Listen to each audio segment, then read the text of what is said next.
जय हिंद विद्यार्थियों। आज हम जानने की कोशिश करेंगे कि भारत में आज़ादी के बाद गरीबी रेखा का निर्धारण समय समय पर किस प्रकार किया गया था। तो विद्यार्थियों, सबसे पहले भारत में गरीबी रेखा का निर्धारण करने के लिए जो समिति बनाई गई थी वो वाई के अलग समिति के नाम से जानी जाती है। वर्ष 1977 में बनाई गई और 1979 में इसने अपनी रिपोर्ट दी थी। इस समिति ने पहली बार ये बताया था कि दैनिक उपभोग व्यय किस आधार पर, किलो कैलोरी के आधार पर, यानी जो व्यक्ति खाना खा रहा है उसे एक दिन में कितने किलो कैलोरी आहार मिलना चाहिए, उससे गरीबी रेखा का निर्धारण किया था।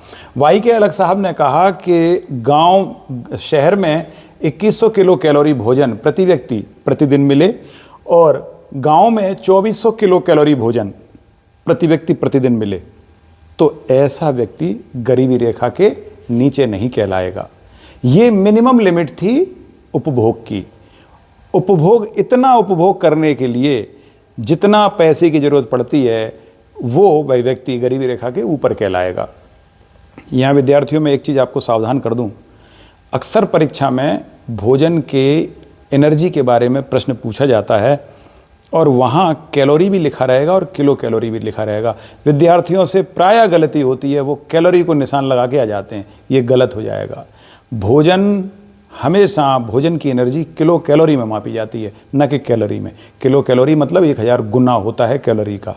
तो भोजन से जो एनर्जी मिलती है ना, वो किलो कैलोरी में काउंट होती है। तो भारत में पहली बार जो समिति बनी थी उसने किलो कैलोरी भोजन की मात्रा तय की थी। उसके बाद लकड़ावाला फार्मूला समिति आई, इसने 1989 में आई और 93 में 4 साल बाद रिपोर्ट दी।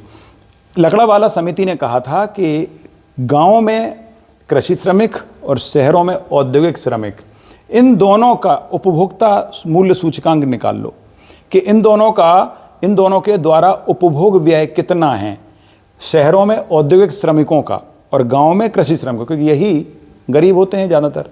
तो इनका एक दिन का उपभोग व्यय जो होगा उस आधार पर गरीबी निकालना चाहिए। तो परीक्षा में प्रश्न पूछा जाता है कि उपभोक्ता सूचकांक का प्रयोग शहरों में औद्योगिक श्रमिकों के उपभोक्ता सूचकांक का और गांव में कृषि श्रमिकों के उपभोक्ता सूचकांक का प्रयोग करने वाली समिति कौन सी थी, तो वो लकड़ावाला समिति थी। तीसरे नंबर पर सुरेश तेंदुलकर समिति। ये सुरेश तेंदुलकर समिति 2005 में इसका गठन होता है और 9 में इसने अपनी रिपोर्ट प्रस्तुत की थी। इस समिति ने 27 रुपये गांव में प्रति व्यक्ति प्रतिदिन कमाने वाला और शहर में 33 रुपये प्रति व्यक्ति प्रतिदिन कमाने वाला व्यक्ति गरीबी रेखा के ऊपर कहलाएगा।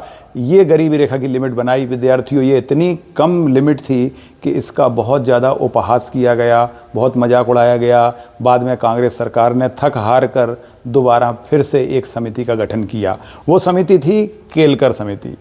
केलकर समिति ने फिर बताया कि ग्रामीण स्तर पर 32 रुपये और शहरी स्तर पर 47 रुपये प्रति व्यक्ति प्रतिदिन कमाने वाला व्यक्ति गरीबी रेखा का निर्धारण किया कि इतना या इससे ऊपर वाला व्यक्ति गरीबी रेखा के ऊपर कहलाएगा और इससे कम कमाने वाला व्यक्ति ही गरीबी रेखा के नीचे आएगा। इस आधार पर, केलकर समिति के आधार पर हमारे देश में जो गरीबी रेखा के नीचे रहने वाले लोगों की संख्या काउंट की गई थी वो लगभग 29.5% थी। यानी देश की आबादी का 29.5% लोग गरीबी रेखा के नीचे रह रहे थे केलकर समिति के अनुसार। जबकि सुरेश तेंदुलकर समिति जो आई थी इसके अनुसार लगभग 35% लोग गरीबी रेखा के इसके अनुसार लगभग 22% लोग गरीबी रेखा के नीचे बताए गए थे, तो जो कि गलत था। या दूसरे शब्दों में कहें कि बहुत कम लिमिट तय की गई थी जिससे अधिक से अधिक लोग गरीबी रेखा के ऊपर आ जाएं। लेकिन जब बाद में ये तय हुई तब इसके अनुसार तय हुआ कि भारत में 29% लोग गरीबी रेखा के नीचे अभी भी रह रहे हैं। इसके बाद फिर नीति आयोग, अभी वर्तमान में नीति आयोग द्वारा गरीबी रेखा का निर्धारण किया गया। अब नीति आयोग द्वारा जो गरीबी रेखा का निर्धारण किया गया विद्यार्थियों, वो 1059 रुपये प्रति व्यक्ति प्रति माह रूरल और 1286 रुपये प्रति व्यक्ति प्रति माह अर्बन। यहाँ प्रति व्यक्ति प्रति माह का मतलब ये है कि अगर एक परिवार में 5 लोग हैं तो उस परिवार में गांव में कितना पैसा होना चाहिए 5 लोगों के पास, लगभग 7300 रुपये अगर एक परिवार के पास हैं तो 7300 रुपये से ऊपर का व्यक्ति गरीबी रेखा के नीचे नहीं आएगा। तो 7300 रुपये से नीचे अगर 5 लोगों के परिवार के पास पैसा आ रहा है तो वो गरीबी रेखा के नीचे कहलाएगा। इसी तरह से शहर के लिए लिमिट बनाई गई 1286 रुपये प्रति व्यक्ति प्रति माह अर्बन क्षेत्र में। इस तरह से ये 5 4 समितियां अभी तक बन चुकी हैं और वर्तमान में नीति आयोग चूंकि इसका निर्धारण करता है। नीति आयोग किसके अनुसार निर्धारण करता है? एनएसएसओ की रिपोर्ट के आधार पर। नीति आयोग 2 प्रकार की रिपोर्ट जारी करता है, एक एनएसएसओ की रिपोर्ट के आधार पर यह बता दिया, और दूसरा जो इंटरनेशनल पॉवर्टी लाइन है आईपीएल, वो कहां से आती है? वो बताया था आपको, यूएनडीपी और Oxford poverty and human development initiative, ये 2 जो ऑर्गेनाइजेशन हैं इनके साथ एसोसिएटेड कोलैबोरेशन है इसका नीति आयोग का। तब नीति आयोग उस रिपोर्ट के उसके आधार पर, जिसमें $2.15 प्रति व्यक्ति प्रतिदिन लिमिट तय की गई है गरीबी रेखा की, अगर उसको आधार बनाया जाए तो वर्तमान में नीति आयोग के अनुसार हमारे देश में लगभग 11% लोग गरीबी रेखा के नीचे आते हैं आईपीएल के अनुसार।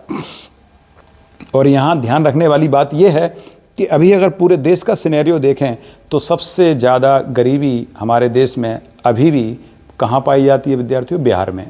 बिहार में उसके अनुसार लगभग 27% लोग गरीबी रेखा के नीचे आते हैं, और सबसे कम गरीबी या सबसे संपन्न राज्य गोवा है इस मामले में, जहाँ केवल 0.4% लोग गरीबी रेखा के नीचे आते हैं।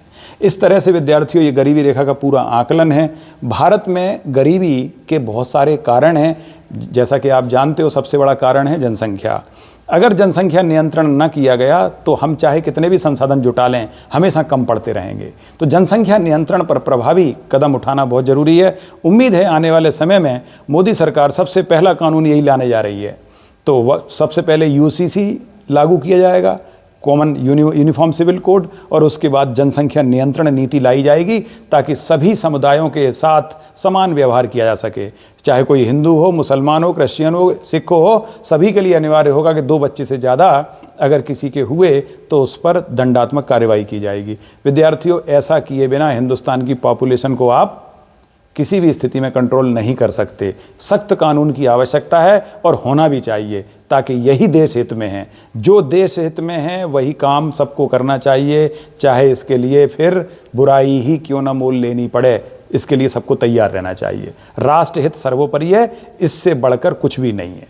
जय हिंद विद्यार्थियों।